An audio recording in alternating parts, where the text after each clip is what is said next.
Will you search the lonely earth for me? Climb through the briar and bramble.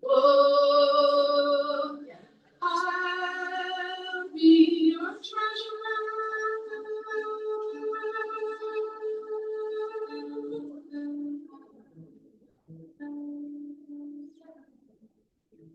I felt the touch of the king and the breath of the wind. I know the call of all the songbirds. They sang all the wrong words. I'm waiting for you. I'm waiting for you.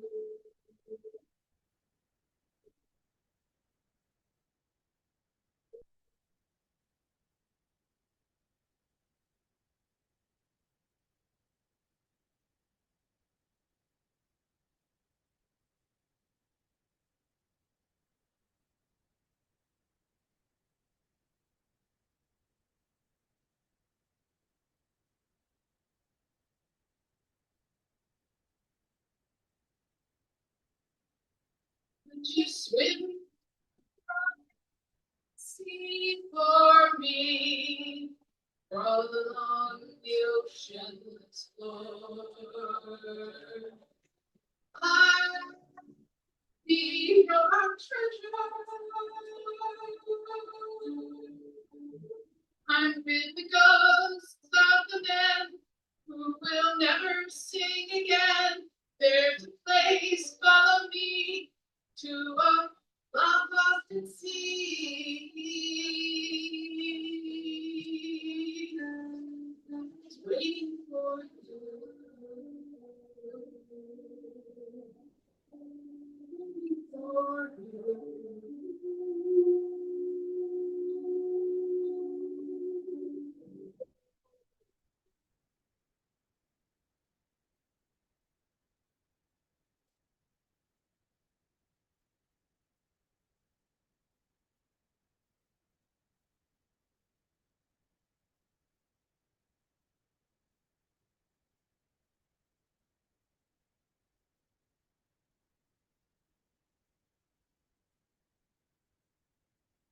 Drift are the rolling fields for me, working in the highest cloud. I'll be your treasure. But in history's rhyme, there's a place and a time and a truth to the goal that the walls cannot hold. I'm waiting for you. I'm waiting for you.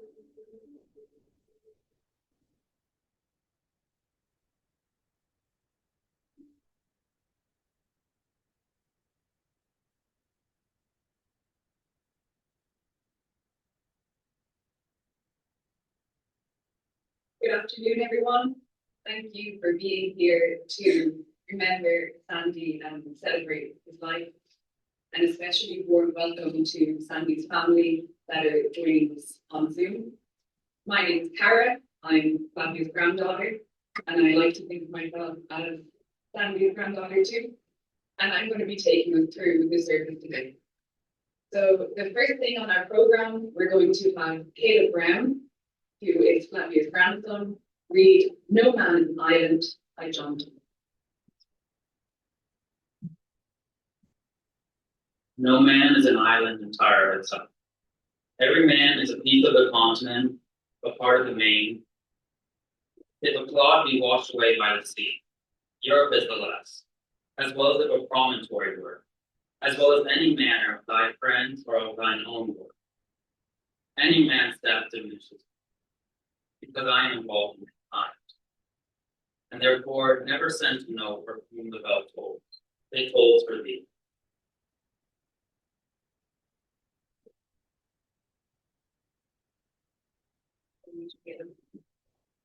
So next we're going to hear from members of Sandy's family who will pay tribute to him. First is Barry Feddema, who is Sandy's brother.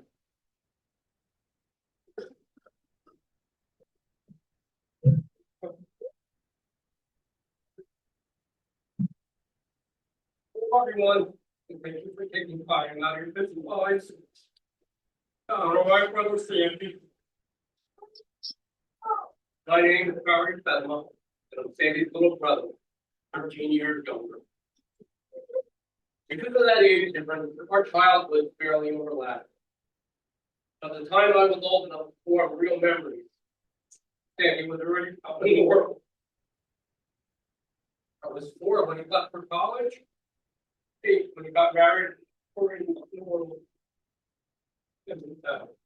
So my memories of us living together before we returned home in the 1980s were almost non-existent.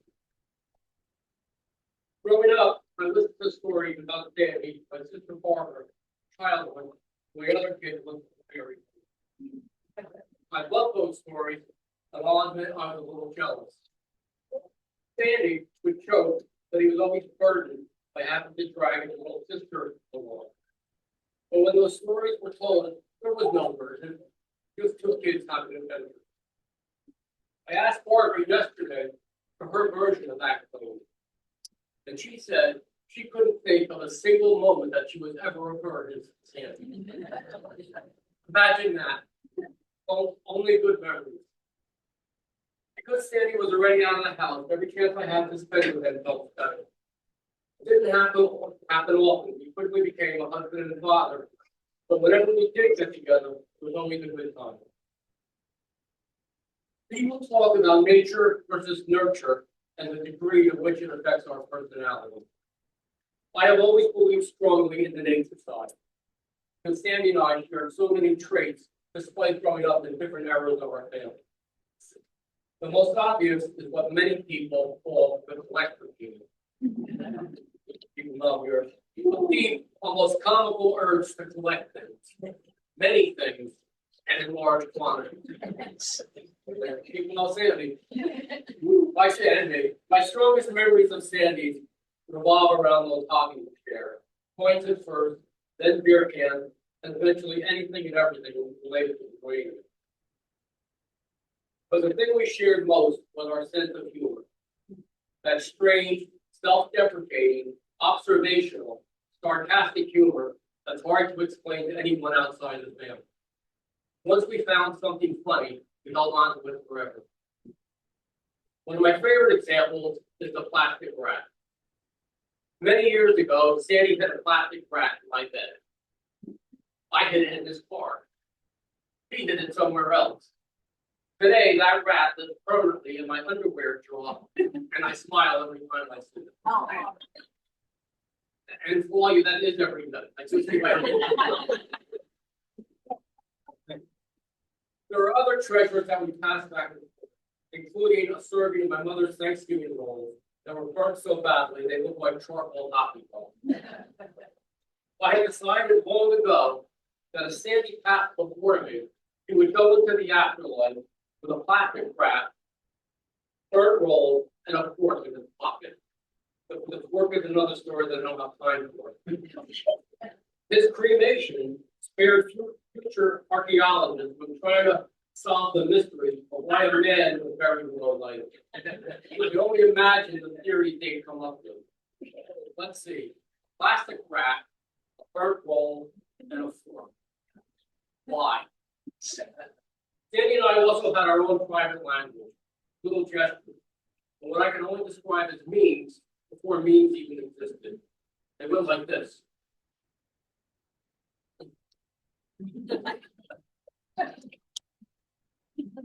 And everybody's favorite.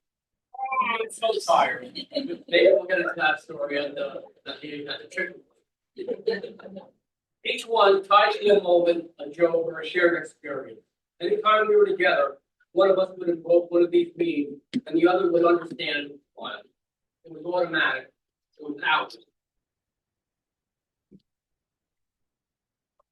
That's one of the things I always most.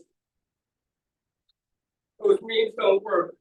about the person who lived alone with you. I'll also miss surprise packages from Bridgeton, New Jersey that would show up unannounced in my mailbox. You could never predict what Sandy was going to send.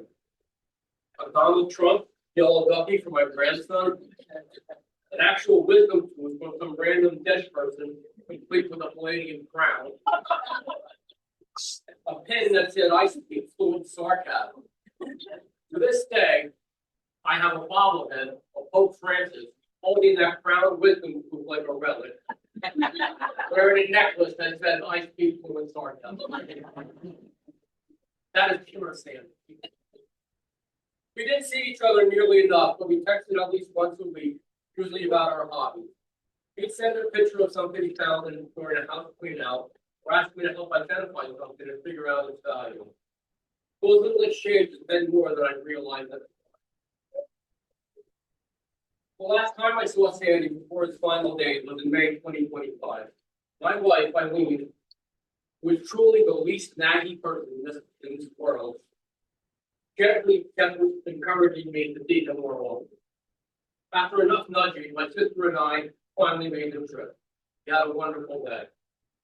If we hadn't gone, it would have been 3.5 years since I last saw him at my son Sean's wedding. Given how suddenly he passed, that would have haunted me forever. So thank you, Eileen, for pushing me to go. Before I close, I want to share one more memory, something from the nurture side of the nature versus nurture of the nature. Sandy gave me many things, but one of the most lasting was an affection for the music of Harry Chase. Whenever we were together, Harry was either playing in the background or Sandy was humming one of his songs. Taxi was his favorite, and because of him, it became mine. I passed that love on to my son. He used to sing Taxi to my son Sean, and I'll never fall asleep. And now Sean, to this point, Sandy was amazed, truly amazed at the young age that Sean knew all the words for that song. Delighted and in that quiet, deep way Sandy had when something touched him. Sandy was the best man at my wedding, and he ended his speech with a twist on a Harry Chapin line from Taxi. Harry wrote, "Too many miles and too little smiles." Sandy changed that to "Here's too many miles and many smiles." I love that so much, I borrowed it years later for my son Brendan's rehearsal. So I want to borrow it one last time and change it once more. Sandy, you had too few miles, but so many smiles. I love you, brother.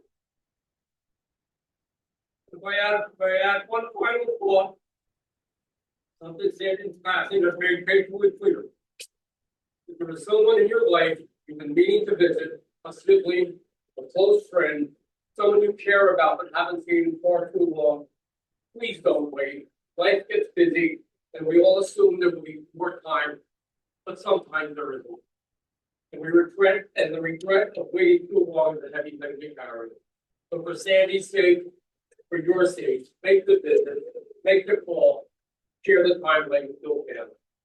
Thank you all for being here and listening to my memories. Sandy was one of a kind, and I'm grateful I got to be his brother. Thank you.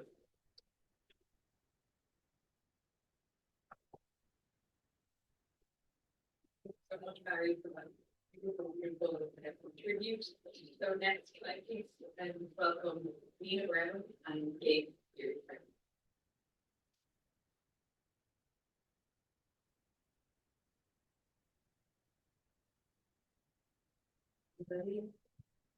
Gabe and I are here to read some words written by Sandy's three children, Holly, Amy, and Keith, who couldn't be here in person but are here in spirit and on the internet. And I'll begin with Polly. My name is Polly and I'm Sandy's daughter. First, I would like to thank all of you for gathering to celebrate my dad's meeting.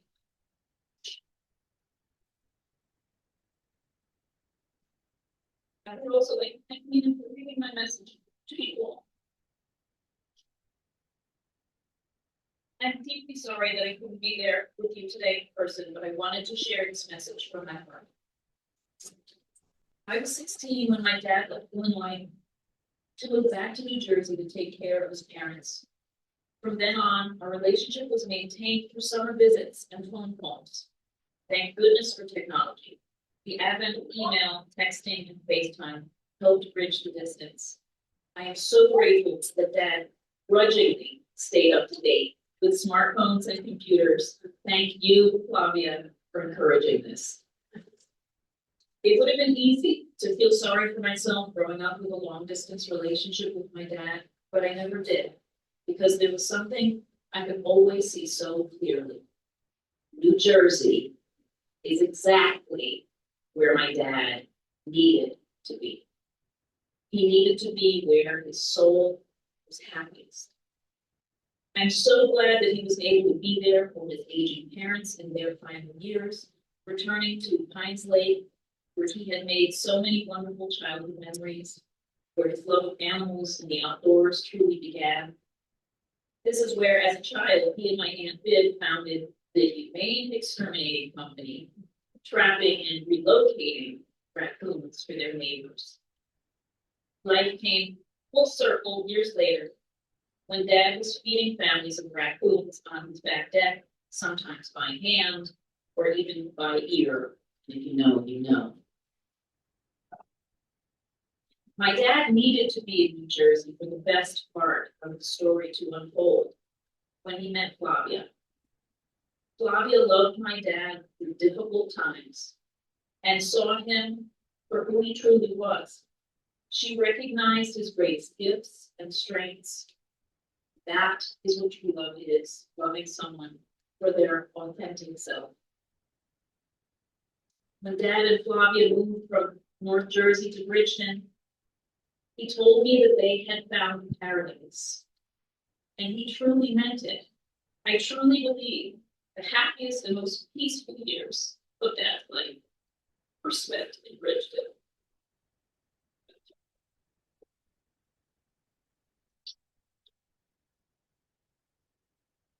Because I love my dad so deeply, it brought me tremendous peace to see him spending those years so genuinely happy.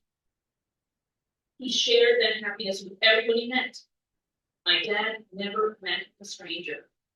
If you spent even a few minutes with him, you probably walked away feeling like you'd known him for years. Dad had a way of making people feel seen, welcome, and worth talking to. He was also very generous. Accumulating money was never important to my dad, and he would share whatever he had with anyone down on their luck. Dad's love of animals and of being outdoors, with his hands in the dirt, continued to give him peace and joy. One cherished image I picture in my head when I think of my dad is him in his old Ford Ranger truck with his trusty companion coaster sitting right next to him. My dad lived a beautiful life, and though our hearts miss him terribly, he lived each day up until his last, alongside the love of his life, doing all the things that filled his soul with joy. We can honor my dad's legacy by showing compassion and generosity to everyone we meet, just like my dad did. We can honor his legacy by taking a moment to pause and savor the beauty of the outdoors. Grow a tomato plant. Just put your hand in the dirt and think of my dad. We can honor his legacy by appreciating the gift animals bring to our lives, whether that is the unconditional love of a pet or the beauty of outdoor critters. Yes, even raccoons. I challenge all of us to carve out our own beautiful life, just like my dad did. Let's try to see the world the way Dad did, to believe that we are already living in paradise.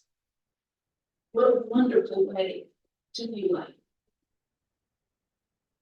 In parting, I would close with the last words my dad would say when we were saying goodbye. I love you, Paul. Be well.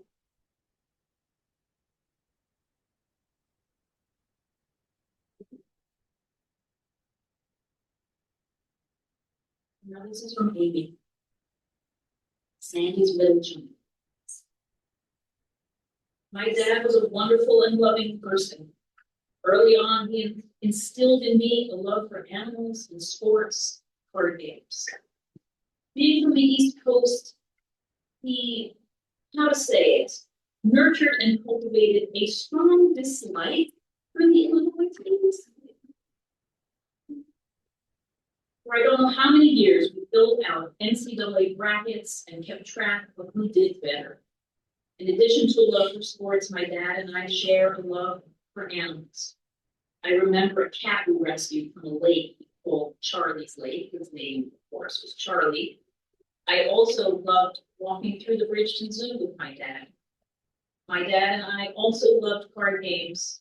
It was not uncommon for us to sit at the dining room table and play cribbage all day. Another happy memory was all the time I spent helping my dad at his grocery store on the Northern University campus. I valued and treasured all of the time we spent together before he moved out east for good. Even though we lived far apart for most of my life, I loved my dad, and I am who I am because of him. A sports fan, an animal lover, and a card player. Dad, I love you and miss you every day.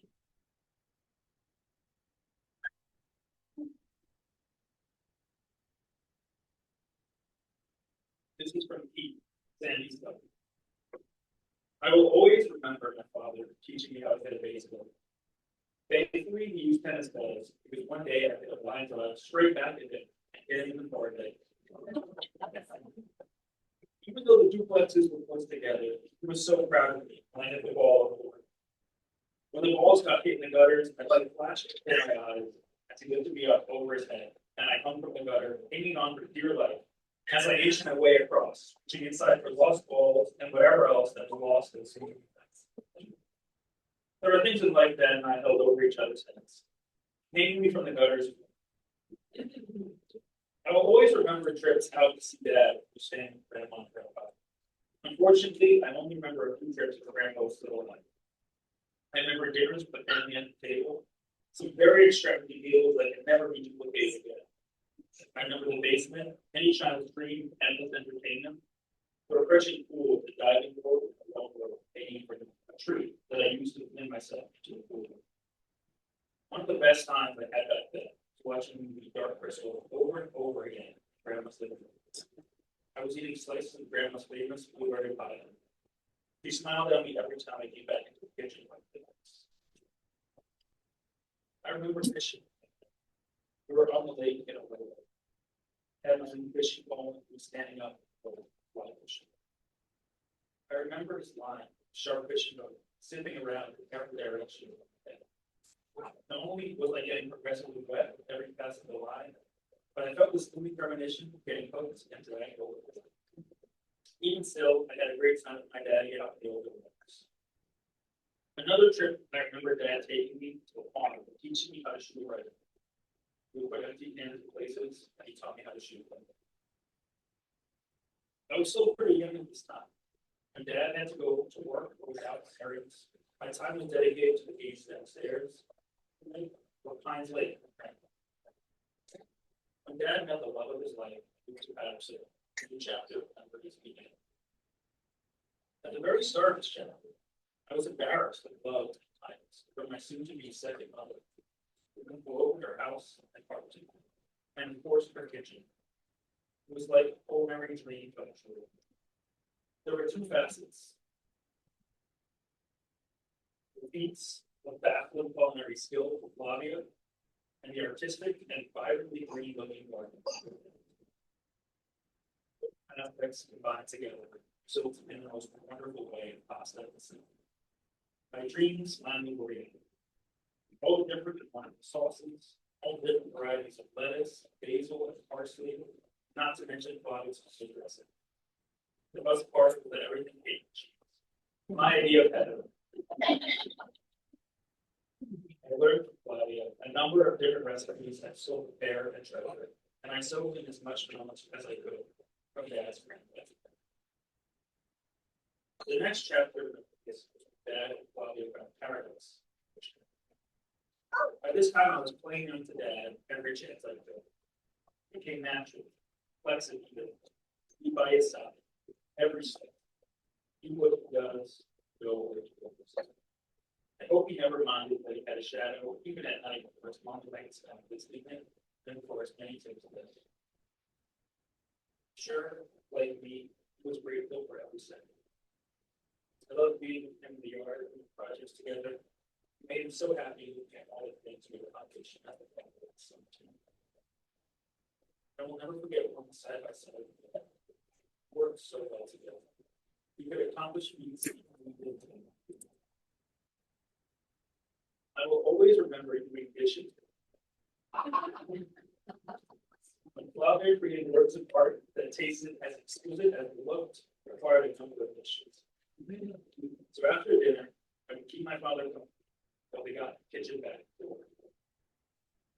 Watching Dad perfectly clean each dish, glass, utensil, and pot. He would then dry them, put them away, and the only way possible was to get the door to shut properly. Any knowledge did not stand a chance in this kitchen. To impress me even further, Dad and I would turn on an old station on the television, where each song had details of its origin and the people who put it together. So when each song came on, Dad would guess the song title, who sang the song, and what year the song was released. I have no clue how he knew 99.9% of every single song. There were so many times in my life that Dad baffled me with his memory or natural skill. Keeping Dad company and enjoyed this precious time in the kitchen. But helping him with the dishes would be the best thing ever. Somehow, I managed to work my way into the driver's seat. I still don't know how, but I got a spot right in front of that sink. I was able to wash the dishes while Dad tried to put it away. No way could I possess the talent to properly put anything away in its right place. So my only hope in life was to hang on to that sink for dear life. And I did.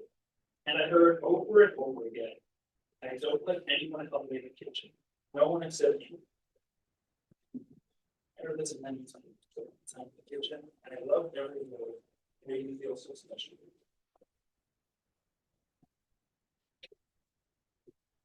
I wanted to be there every chance I could get. Helping Dad in the kitchen, listening to music, being impressed by his memory, even dishes could be so. Most importantly, I will always remember that because of his loving wife, because of his paradise, handcrafted with well-maintained gardens, infamous wall he restored the greatness of his bare hands. The house that while we are made into a home filled with love and with many things so fascinating that tours were conducted. Because of his family that loved him, because of his friends that he truly has been. This culmination of everything and everyone Dad wanted in his life, I made him the happiest I've ever seen. He was as whole as he could be. My dad was truly happy.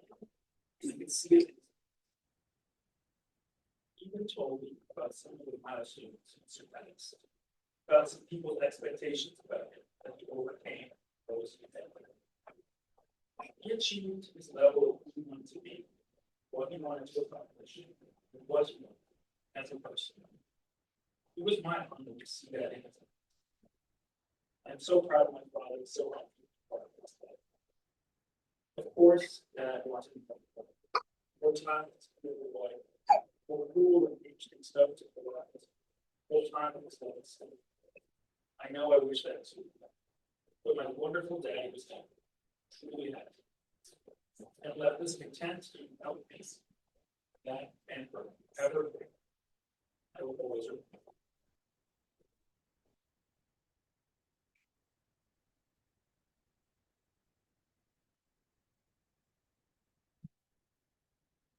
Here, that was from Grace. These next one.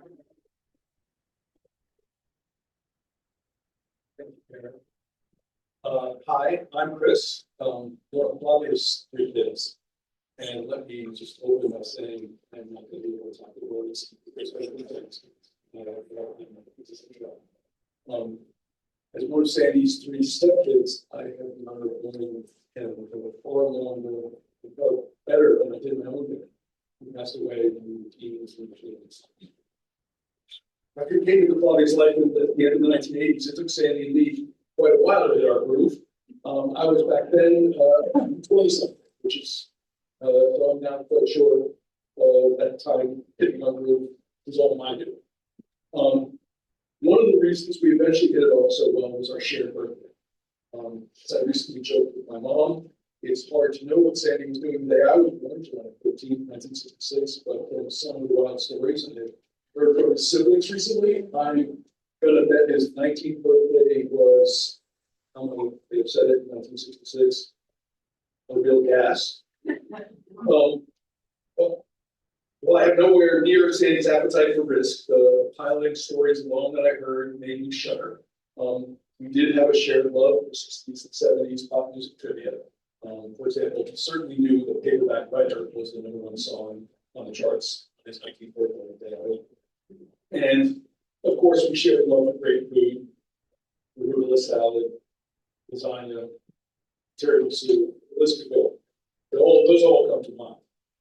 We spoke often, but we never missed a birthday conversation. When I came to look forward to catching up with him and his brilliant wisdom. I'm especially grateful we were able to spend our birthday together in Bridgeton 2 years ago, I was 24. One of the best I can recall. And for the record, Sandy kicked all of us in bowling with her at Legacy Lanes on Landis. Now, the other thing I see that Sandy and I had in common is it's not something we really had in common because I'm in the middle of 3 children and he was the oldest. But I think that he has some of the spirit of a middle child. So I'm going to tell you a little bit about what I've learned about middle children over the year. And Rebecca and my kids will hopefully forgive me, but they've heard me repeat an old saying we heard from a friend's mother-in-law about middle children, which was middle children fetch and carry, middle children good to marry. And some of these cute aphorisms, even for honorary middle children, have the advantage of being built around some truth. For the first part, by show of hands, how many people here can recall Sandy Feddema fetching or carrying for them? Yes. So, for those of you on Zoom, it's a close to unanimous take. And I can remember Sandy working so hard to get on my good side, really above and beyond. They say it's a true friend who helps you move. And without me even asking for his help, way back in '96, a few years after Sandy and Flavia married, Sandy joined a dear friend of mine to help pack up my apartment, and he and his son Keith volunteered. I'm going to say Sandy volunteered Keith to rent a U-Haul and carry all my crap up I-95 from Brooklyn to Providence. Of course, he was like that, Sandy. And when our family would visit down here in Bridgeton, we also saw that he was like that with his extended network of friends here. He leaned into the backbreaking work with all of you, his Bridgeton family. He loved the bartering culture down here, and he had a lot to work with the bounty of this incredible garden. And of course, he also fetched and carried for you as well. So this is the moment where I thank all of you, people mostly further back in this room. There's too many to name. Here for all you've done in the weeks since Sandy's sudden passing. Much of it feels like loving repayment for all the joy and generosity and tomatoes, of course, he brought you over his 20 years down here. But I now also understand that it was you all who helped make his and my mom's life down here the paradise that Polly and Keith talked about. We're deeply grateful for what you've done to help our mom grieve in the painful weeks since we lost Sandy, including by helping us care for that mini farm down Commerce Street that Sandy single-handedly operated, which now leads me to the second half of that saying, which was good to marry.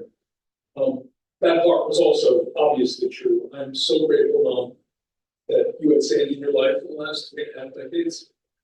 He was a great husband. He loved you so.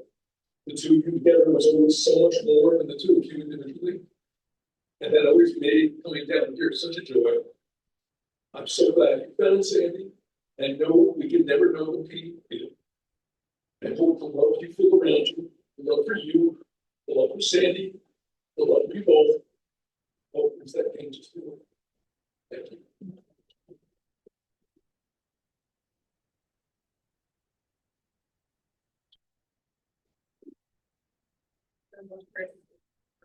Now we want to hear from Sandy's beloved, Flavia, and she will be reading an extract from her short story, Love Life.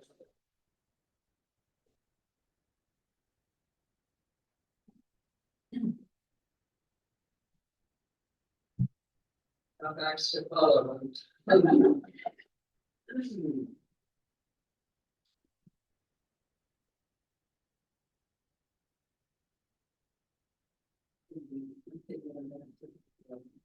So. I know you probably can't imagine Sandy without that vast canvas of a yard at 55 years. But when we met, we were in Patterson. Grungy. I lived at 520 East 28th Street. When you get cell service again, you can go. You see it fully restored to pre-Sandy plainness. But he's beautified it.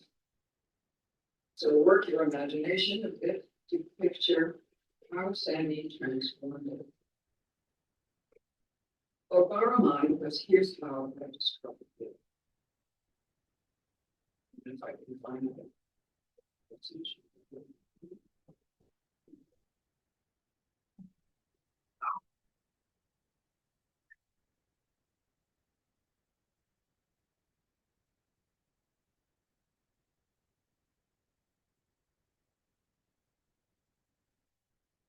So imagine this green, city lot.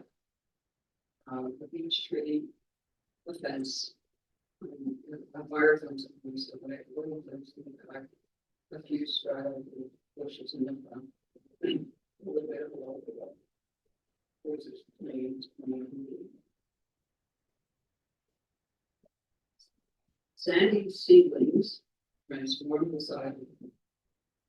He dug up the gravel at the back to build raised beds for herbs.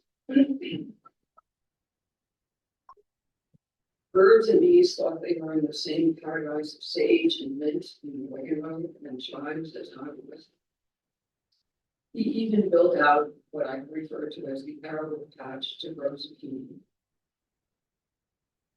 Until finally the whole garden came alive with color from April to October, from palest green lettuce and the deepest green spinach from bush beans and pole beans and haricot hair and red stem wheat tops to yellow squash and purplish eggplant until that last rush of fused citrus gorgeousness and tangled multicolored tomato crop of high summer.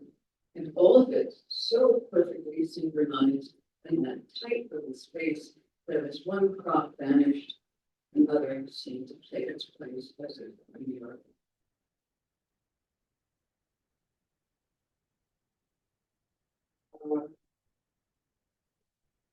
But I'm going to ask you to work your imagination for a good time being. Hello, tomatoes.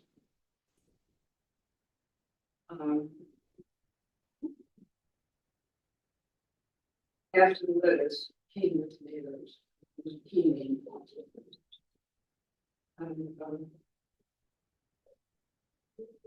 am now struggling to find a place where I have to read yellow tomatoes. Please, I'm so sorry.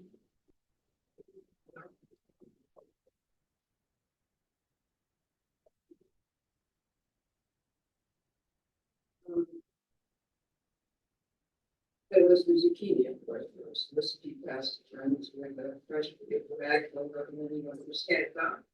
Fresh tomatoes and basil on one side and the basil. As soon as you put it into freezer bags each just enough for a single peso and give away the rest.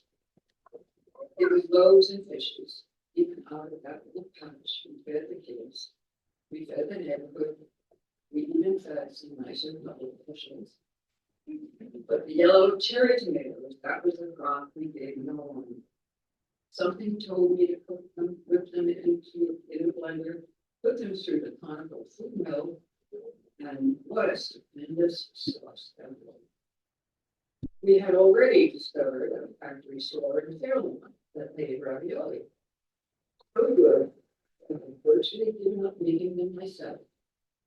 We cooked up a pound with the spinach filling and drizzle them lightly with that brilliant velveteen sauce untouched by any seasoning and needing none except our own fresh spinach and basil pesto on the side. He gave to me and I did cook.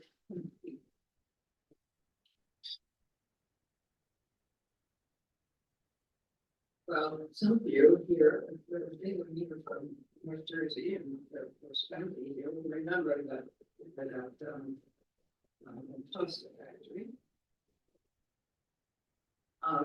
After making the ravioli by hand, Sandy often said, "Oh God, I would love to do that." And then he said, "I would love to do that for a living."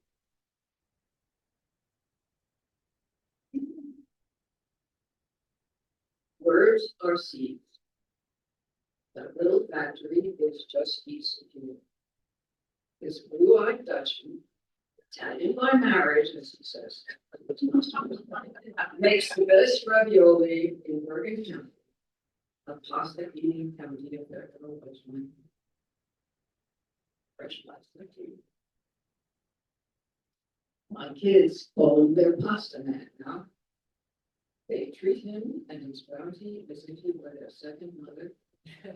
He says it was all for me.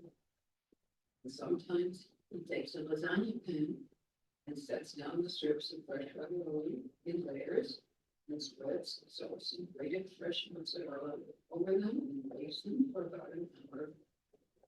It is honestly quite the dish.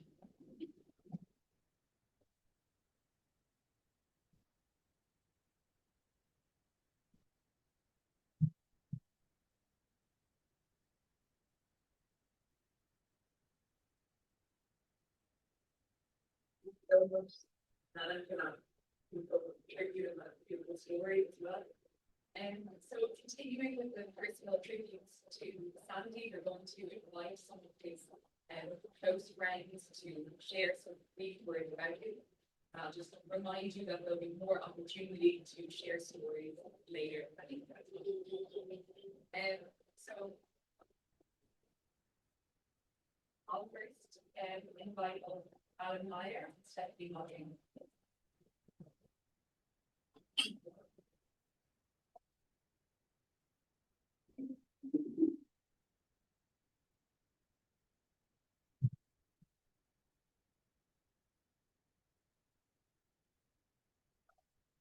I knew Sandy. I met him at Flavia's birthday party at the Ashton McCormick in Bridgeton. And I graduated degree as the class clown in my school. And I met Sandy. I said, we both graduated with the same degree. So that was fun. And then later on, being affiliated with Center for Historic American Building Arts and the Nail House, I was constantly getting together with Flavia and would see Sandy all the time. And he's wondering, what the hell is he doing? But after a while, we became very close. And so anyway, that's it. I love Sandy, I love Flavia.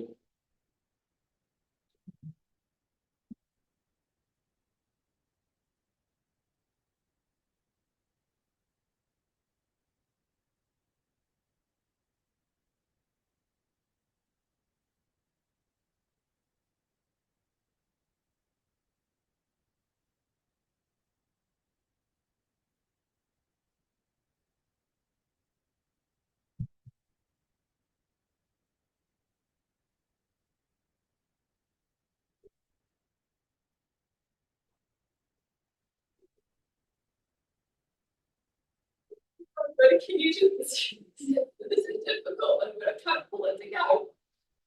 He, so, a few weeks ago, I mentioned this to Flavia. But I think of Sandy whenever I see a certain container, and she said, "Oh, is it one where his ashes can go?" And I said, it's this, which is one of the many treasures that I bought off of him. But I said, it's actually where I put my laundry lint. So like you think of him with a plastic bag in your underwear drawer, this is the little thing in my laundry room. But I have a number of things in my house. And Sandy was younger than Flavia, and I occasionally wondered how I would support him if we lost Flavia first. Like it would be so difficult for him to recover.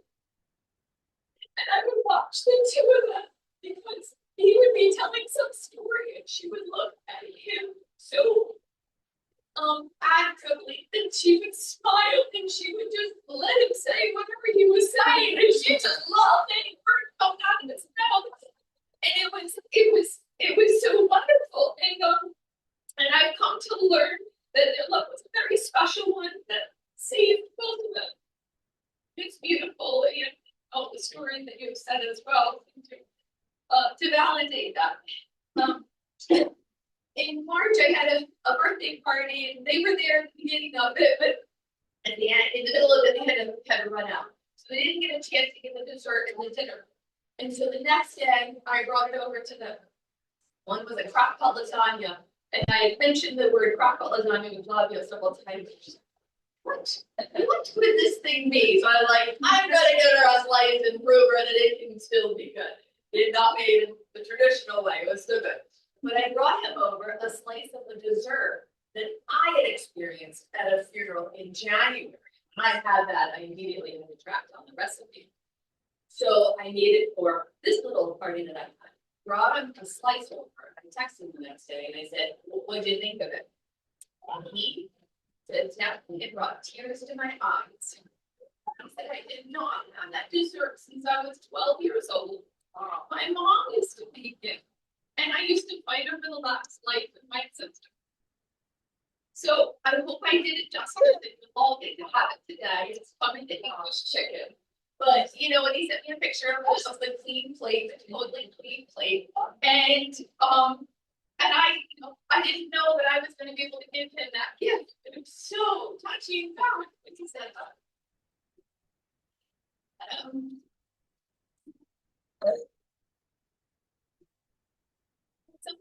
A little bit of a poem. This is for my friend Sandy. There are some people who leave behind photographs. Some leave behind stories.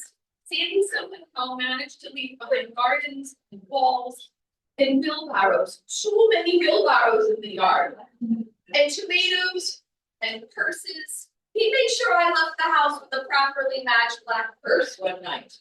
And old coins. If you've ever been to one of his yard sales, you've probably got a few bruises from elbowing your neighbor with the best treasure on Commerce and Franklin Street. I also think there may have been a black market for the awesome things that we picked up there. I almost got into a fight over 2 chairs once. True story. The woman bought them first. She's lucky she got there before me. She may even be in this room right now. That's the effect Sandy had. He had an eye for beauty. For the rest of us, even noticed it. You would find something in a house and look like a cop. And in my world, he wasn't simply Sandy. He was always my friend Sandy. But I talked about him so much to my friends and my coworkers, and it was always my friend Sandy. My friend Sandy grew these, and my friend Sandy found this. My friend Sandy said, as though everyone should know him, because I wanted everyone to, but I would send them to him and say, tell him Stephanie's here, so that he knew it came from me. And he greeted me the same way every single time. Steph! Now that's not my favorite nickname, it's my least favorite nickname, but I never would have told him, I don't want to be called that, because I actually really liked it when he did. I love how excited he was. He would celebrate your arrival before you would ever even meet from the door. Besides my parents and grandparents, there are only two other people where I can just show up at the house and walk in the house and they welcome me with open arms. And that's Sandy and Claudia. And I just walk in sometimes. Oh, okay, cool, you're here. And what an extraordinary gift that is to belong somewhere without an invitation, to knock or not even knock, and know you'd be welcome and joy. That is rare and that was seen. He collected treasures, but somehow he gave away more than he ever kept. I'd bring him a gift, and somehow along the way, a little black purse would, I would leave with them. And that seemed about right. His generosity was sneaky that way. You never left empty-handed, unless, of course, you were leaving through the back window. Some of you may know the story I'm talking about. It's a Christmas party, a tiny bathroom, one stuffed guest, a locked door, and a tiny window in that bathroom. And then me climbing out of that window and other people catching me coming out. So when you go into their little bathroom on the first floor, I had to squeeze out of that window because I got locked in it. Or don't lock the door when you go, right? And that only Sandy's house could you produce a story like that. Then there were the gardens. Watching Sandy garden was like watching a masterpiece draw. Except his canvas was this glorious mushroom compost manure that I now swear by, and I will only buy the exact same thing. He grew prize-worthy tomatoes where tomatoes weren't supposed to grow. You look by his kitchen. It's practically shady the whole time. It makes no sense what he was able to do. He knew exactly when the things were going to be right. The actual day of the year. He knew that, and his roses refused to grow. And every summer when I traveled to Maine, I packed no fewer than 2 dozen of his tomatoes so that my vacation still felt like home. I was still able to enjoy those tomatoes. I wished he had asked more questions, about gardening, but I watched and I admired. And I always assumed we had another season to talk about. Another tomato, another afternoon, another lesson, but I was wrong. But maybe not entirely. Because in the spring of 2020, they gave him one of the best gifts. He drove up and he gave me a big tree. And I hadn't even asked for it, and he just gave it to me. I had moved it 5 different times, trying to figure out how to execute the big tree like he did, so that I could be as successful as him. And I always try to look how the shade how did the sun go in his house so I could replicate that line. And I talked to that tree. I actually call it Sandy. Thank you, Sandy, good tree. And lately I have to wonder, maybe I haven't given him a new job because he has become the Merlin of magicians for my garden. And I actually just learned that his friend, who was an antique store over in Hopewell, he just said to me today, I think Sandy's doing some business up there in heaven. Because my sales are 4 times greater than what they have ever been. I think he's sending customers to me. And the truth is, my big tree, I have never even had more than say 4 or 5 figs on it. I have over 24 now. The other day, a plum tree that has not produced anything in over 12 years, and it looks like the trunk was struck by lightning. I keep seeing all the pictures on my phone. The other day, my husband said, you gotta see this. Four yellow plums growing beautifully on this tree. And I just walk around and say, thank you, Sandy. Thank you. A hydrangea that didn't bloom for 10 years, all of a sudden is blooming. This may be a coincidence, who knows, but gardeners know better than most. And life has a funny way of returning our love. Sandy taught us that. He taught our son the love of coins and gave him his very first job ever, trusting Blake to organize many of his coins and giving our son the pride of doing a good job. He opened his living room collections to our daughters that she could take the fairy tale pictures that she wanted to have. And he became family in our Thanksgiving table. And it all started with a random purchase of a 3-foot nearest dime that I needed for an Oktoberfest party, and I found it in his store. And gosh, I wish I could find that thing right now, because I think I gave it back to him and said, I'm done with it. If you want to sell it again, you can. So if you happen to find it in the house. And who could have predicted that purchase could have become one of the greatest friendships of my life? And years ago, when I moved from Boston, I promised back to here, the area, I promised myself that I would only spend time with people I knew in high school. I'm so thankful that I kept that promise to myself, because it brought me here to this room, these beautiful people, to Sandy, to Flavia, to all of you. And I recently wondered what kind of person needs 13 wheelbarrows, and now I know. Someone who is willing to make 17,000 trips to see every stone of his wall. Someone who's built walls the same way he built friendships. One piece, one conversation, one act of kindness at a time. His grit is in that wall. His fingerprints are in the gardens all over his yard. His treasures are scattered throughout our homes. His tomatoes are still growing. And I think he's making things bloom and making them laugh. I'll stop there because I've taken a lot of time and I've told the rest of the people. So thank you so much. So much for that.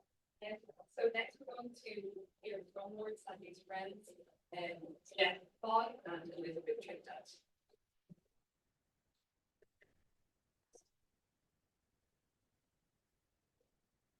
Hello everyone, Mr. Fogg.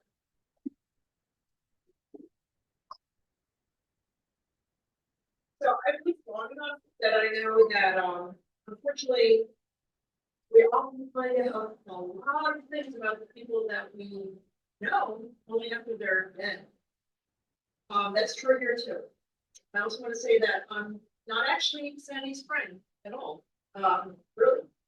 My husband became his friend, and I want to tell a very quick funny story. So I met Flavia at yoga, and I knew she had a life partner named Sandy. And I always heard Sandy, Sandy, Sandy, Sandy. It did not occur to me that this could be a man. And, so, you know, my husband Pedro, who, if Mr. Sandy Spirit is around, I know Mr. Sandy Spirit is around, and I think he will be talking some sense into my husband, who's very much alive, but he really lost right now. So, you know, my husband kept saying, you know, he gets tomatoes from Flavia's husband, and I said, honey, she doesn't have one of his her life partner is Sandy. He said, I think it's a husband. He said, she must have a brother. They must be very, very close. I think they're always together. So one day, well over a decade ago, we were all planning to have dinner together, and Flavia specifically said, but Sandy will be there, and I was so excited. I said, I'm not being Sandy. So that's, you know, when, you know, puzzle pieces all came together.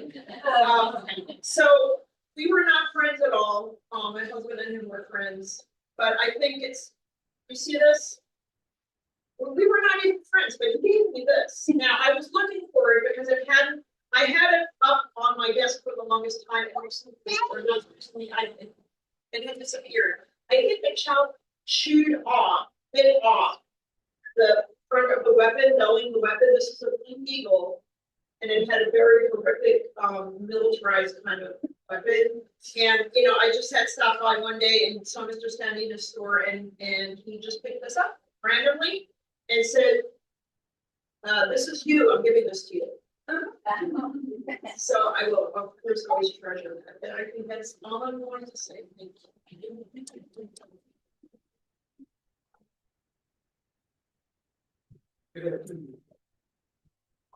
I'm Jeff. Born and raised. Step on the outside there.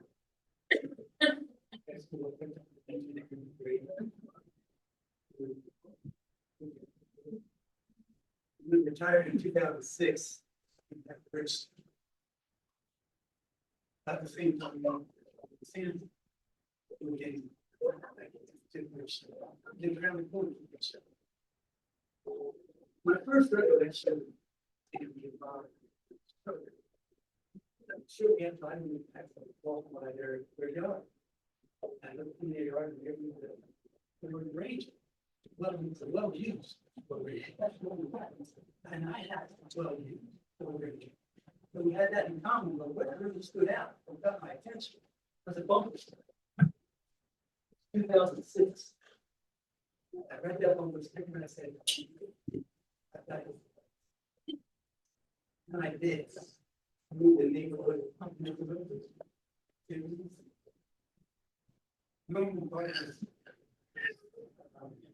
parties, yard sales, house tours.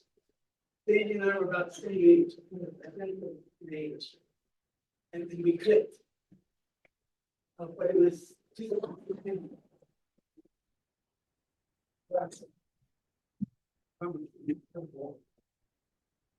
and very such stuff. So of course, the 3 day periods. And so fixed it. We became Jewish. The pictures of the Jewish. All those trips in this 15-mile radius around this town, pick up all those stones. It involved almost 90 pickup points. Some can place. And of course, all those days, Sandy and I were trying to get up. We told the story. We got to know each other really good. All the new ones, all the what's here. Came out the other side of that project that wall. Bonded in another way. Too pretty. This thing that way. You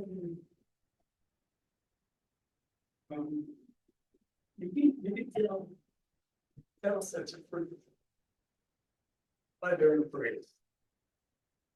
So after the wall project, it would be very different when we can see each other. So when we met, it would come that embrace. I do feel that in this embrace,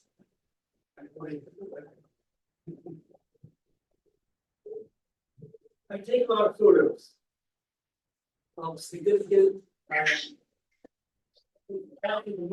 significant moments in my life.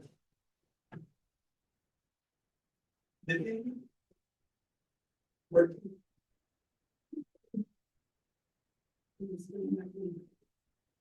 There's a lot of significant events in my life. With the wall project alone, I took over 1,700 pictures of that project. And in the process, I captured a lot of pictures of Sam. And I dare say, over the past 2 decades of his life, probably all the pictures and captured pictures of Sam. And what I've done is taken a select number of those photos and put them in a video. You will see that video.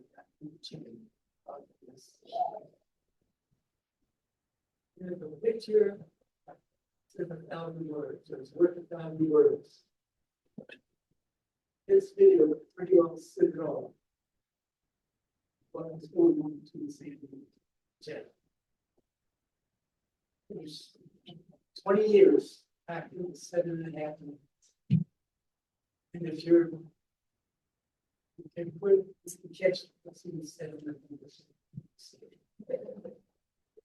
He was a unique person. I loved him. He loved me back.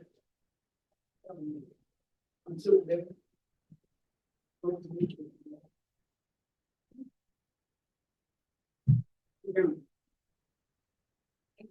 Jack, we're all looking forward to seeing you and looking forward to the video.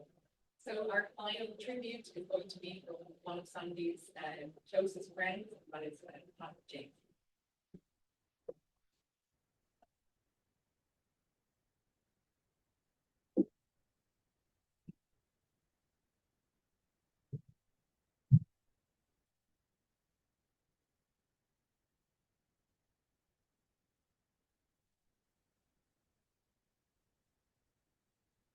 So, really not sure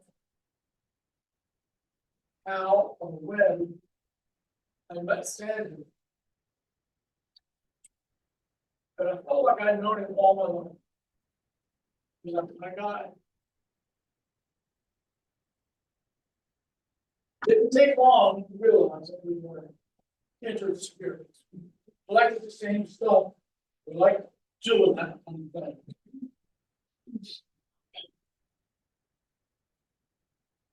Like antiques, unusual, and sometimes bizarre, quirky things. And I thought and it was something to experience.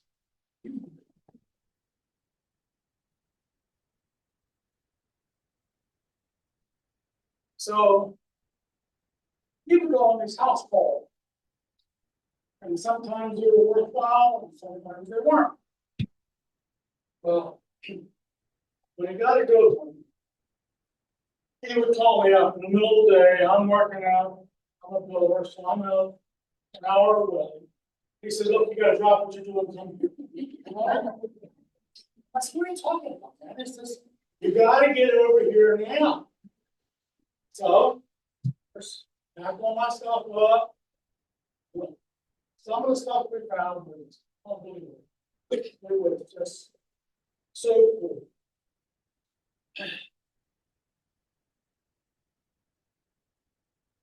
It was a lot of work. You clean out a house, or you go buy stuff and carrying stuff out of the attic or the basement. And it was a lot of work. But the best part, I thought, was seeing the joy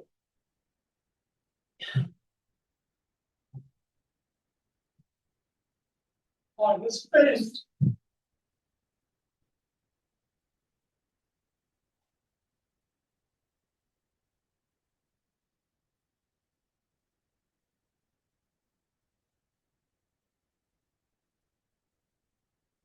He was like a kid in a candy shop. He just loved all much chocolate in there.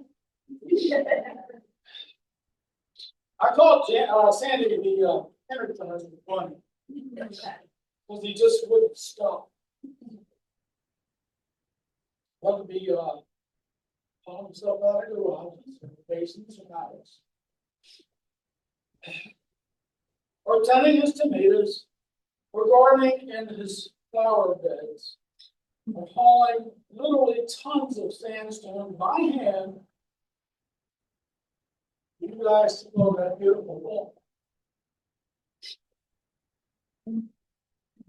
It seemed as if nothing was too much for him. His work ethic was unbelievable.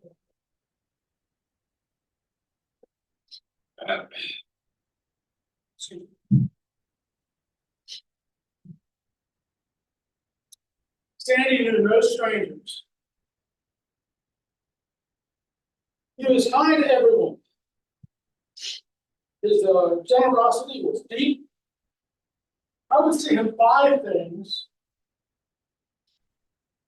that he really didn't want or need, just to help someone that was in need.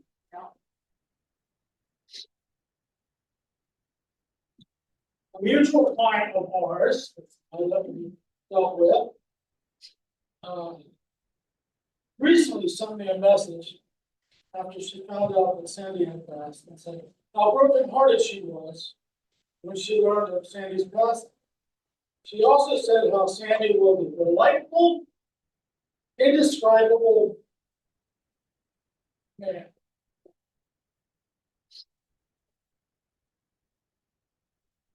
And just how blessed she was to be around him for that moment in time.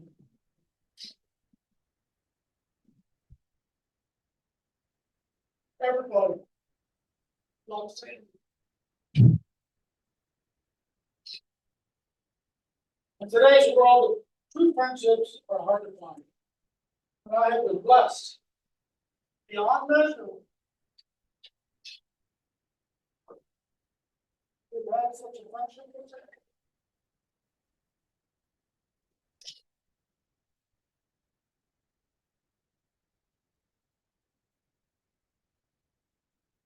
His friendship for me was clearly genuine. As well as mine is.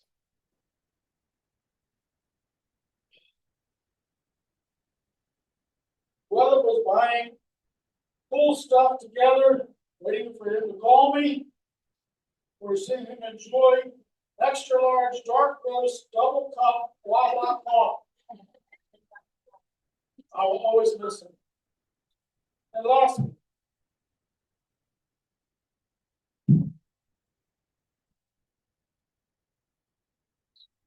there's one whole white flock.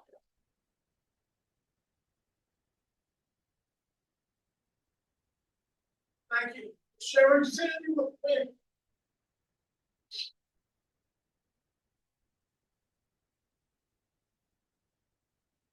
Thank you for always taking me here and home. And treating me like,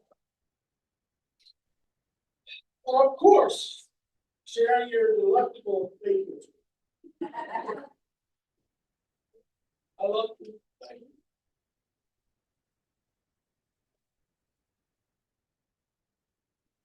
So much fun. So we're going to finish shortly. Before we do, I'm going to read an excerpt from the poem, Song of Myself by Walt Whitman, I'm glad we chose. Listener up there, what have you to confide in me? Look in my face while I snuff the sliding evening. Talk honestly. No one else hears you, and I stay only a minute longer. Do I contradict myself? Very well then. I contradict myself. I am large. I contain multitudes. I concentrate toward them that are nigh. I wait on the doorstep. Who has done his day's work? Who will soonest be through with his supper? Who wishes to walk with me? Will you speak before I am gone, or will you prove already too late? So I'd like to remind you all that we will be continuing to celebrate Sandy at Inca Chicken on South Laurel Street. So we'll hope you'll join us there for refreshments, music, and stories. Finally, on behalf of mine and Sandy's families, I would like to thank those of you who made this service possible and who have supported Flavia during these difficult weeks. Thank you to Kenny, Rob, and Freitag for hosting us in this lovely space. Thank you to my auntie, Nina Brown, for putting together this beautiful ceremony with so much love and attention. Thank you to everyone who contributed to the service, especially Lisa Garrison, who provided our music, and to Alan Meyer, who especially curated the playlist we'll be enjoying later. Thank you to Sandy and Flavia's prospective children, Holly, Amy, Keith, Harry, Christopher, and Nina, as well as their spouses and their children. And I'm going to repeat the sentiments from my Uncle Chris to say, from all of us in Flavia's family and from Flavia herself, my warmest and sincerest thanks to the community in Bridgeton who have gathered around her during this difficult time. Flavia is amazed and buoyed by your care every day. Barely an hour passes that she doesn't express her gratitude for all of you, so thank you. And finally, I want to thank my Nana Flavia for bringing Sandy into our lives. Sandy taught me to see the humanity in every single person. He taught me how to get a good deal, but also when to give a good deal. And together, Flavia and Sandy showed me what it looks like to love with your whole heart. So, as we say in Ireland, the Nairi and overlap, Sandy, may the road drive to meet you. Thank you. Wow.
I know it was even at the bottle.